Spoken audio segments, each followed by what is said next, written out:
안녕하세요, 여러분. 오늘 저희가 함께 들여다볼 자료는 테오도어 헤르츠이라는 인물, 그리고 그가 불지핀 시온주의 운동에 대한 기록들입니다.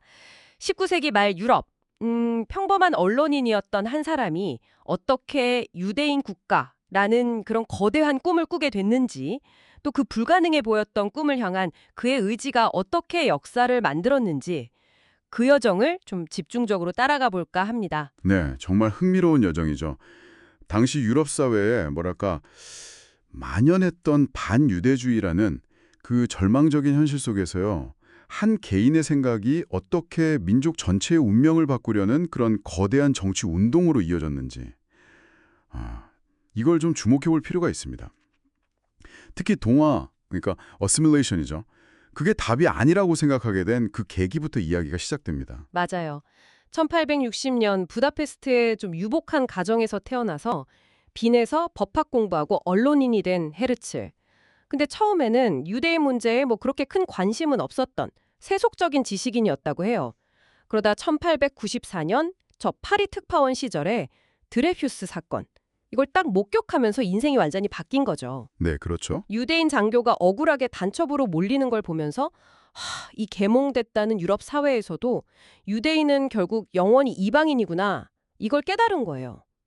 충격이었겠죠? 그게 단순히 충격을 넘어서 기존에 갖고 있던 믿음을 그냥 완전히 뒤엎는 그런 경험이었을 겁니다. 왜냐하면 그때 많은 유대인 지식인들이 유럽 사회에 충분히 녹아들 수 있다 이렇게 믿었던 시대였거든요. 헤르첼은 이 사건을 통해 동화는 환상이구나. 유대인 문제의 진짜 해답은 결국 우리 스스로 국가를 세우는 정치적 자립밖에 없다. 이런 결론에 이르게 된 거죠. 당시로서는 정말 급진적인 생각이었을 텐데요. 네, 맞아요. 개인적인 깨달음이 민족적인 해법으로 바로 이어진 순간이라고 볼 수 있습니다. 그 결론이 이제 1896년에 나온 책 유대인 국가, 데어 유든시타트. 이걸로 세상에 딱 나오는 거죠. 이 책에서 우리에게 주권만 주면 나머지는 우리가 알아서 할 수 있다. 이렇게 선언하면서 유대 국가 건설의 필요성이랑 청사진을 제시해요. 정말 대담했죠. 네, 아주 강력한 메시지였어요. 그리고 바로 다음 해 1897년에는 스위스 바젤에서 제1차 시온주의자 대회를 열어서 이 구상을 국제적인 정치 운동으로 이제 구체화시키기 시작합니다. 유대인 국가는 그냥 선언만 하는 게 아니었어요. 사실 그 안에는 국가 운영에 필요한 구체적인 방안들까지 고민한 흔적이 보이거든요. 그리고 그 바젤 대회는 그냥 흩어져 있던 사람들의 열망을 모으는 걸 넘어서요. 팔레스타인의 유대 민족을 위한 공법상 보장된 고향 건설이라는 아주 명확한 목표, 이걸 가진 정치 조직을 탄생시킨 뭐랄까 분수령 같은 사건이었습니다. 그러니까 이때부터 시온주의가 국제 외교 무대의 하나의 행위자로 등장하게 되는 거죠. 하지만 그 길이 진짜 쉽지는 않았을 것 같아요. 기록들을 보면 헤르칠이 오스만 제국 술탄부터 시작해서 영국 고위 관료들까지 각국 지도자들을 만나서 지지를 얻으려고 정말 필사적으로 외교전을 펼쳤지만 현실의 벽은 높았다고 하죠. 네, 맞아요. 심지어 당시에 그 유대인 사회에 거물들 있잖아요. 예를 들면 로스차일드 가문이나 금융가 제이콥 슈프 같은 사람들한테도 손을 내밀었는데 오히려 반응이 좀 냉담했다는 기록이 있더라고요. 이건 왜 그랬을까요? 그건 헤르칠의 그 정치적 시온주의가 너무 급진적이다, 또 비현실적이다 이렇게 본 거겠죠. 특히 제이콥 시프 같은 경우는요. 러시아 유대인들의 고통에는 공감하고 러일 전쟁 때 일본을 지원하는 식으로 도움을 주려고 했지만 헤르칠이 말하는 방식의 국가 건설에는 동의하지 않았던 겁니다. 오히려 헤르칠한테 좀 실망했다는 투로 유대인들은 아직 구원받을 준비가 안 된 것 같다, 이런 식의 편지를 남겼을 정도니까요. 와, 그의 싸움이 얼마나 좀 외로웠을지 짐작이 가는 대목이죠. 기존 엘리트들하고는 시각 차이가 상당히 컸던 거예요. 그런 외교적인 어려움 속에서도 헤르칠의 의지는 정말 대단했던 것 같습니다. 꺾이지 않았잖아요.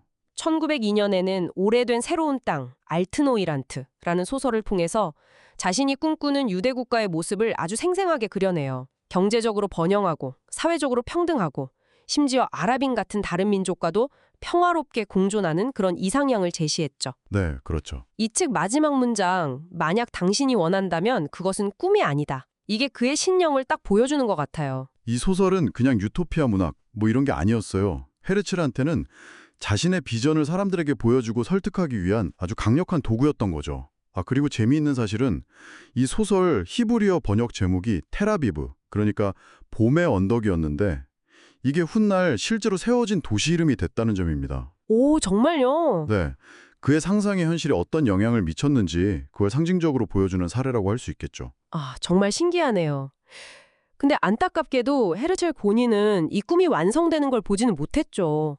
1904년, 겨우 44살 나이에 심장병으로 세상을 떠났으니까요. 네, 너무 일찍 세상을 떠났죠. 하지만 그가 뿌린 씨앗은 결국 열매를 맺었습니다. 그가 죽은 지 44년 만인 1948년 이스라엘 국가가 탄생했잖아요. 네, 그의 유해는 1949년에 예루살렘의 헤르칠산에 안장되었고, 지금은 이스라엘 건국의 아버지 이렇게 불리고 있고요. 정말 한 사람의 그 꺾이지 않는 의지가 역사를 바꾼 셈이죠. 오늘 저희는 테오도르 헤르첼이라는 한 인물이 그 절망적인 시대 상황 속에서 어떻게 그런 담대한 비전을 품고 또 엄청난 의지력으로 시온주의 운동을 일으켰는지 그 과정을 쭉 따라와 봤습니다. 비록 그는 생전에 그 꿈이 실현되는 걸 보지 못했지만 그의 생각과 행동은 분명히 역사의 물줄기를 바꾼 힘이 되었다는 걸 알 수 있었습니다. 그렇습니다. 헤르첼의 삶은 정말 한 개인의 신념과 의지가 그 현실의 장벽을 넘어서 어떤 변화를 만들어낼 수 있는지를 보여주는 강력한 증거라고 생각합니다. 여기서 마지막으로 한번 생각해 볼 질문을 던지고 싶습니다.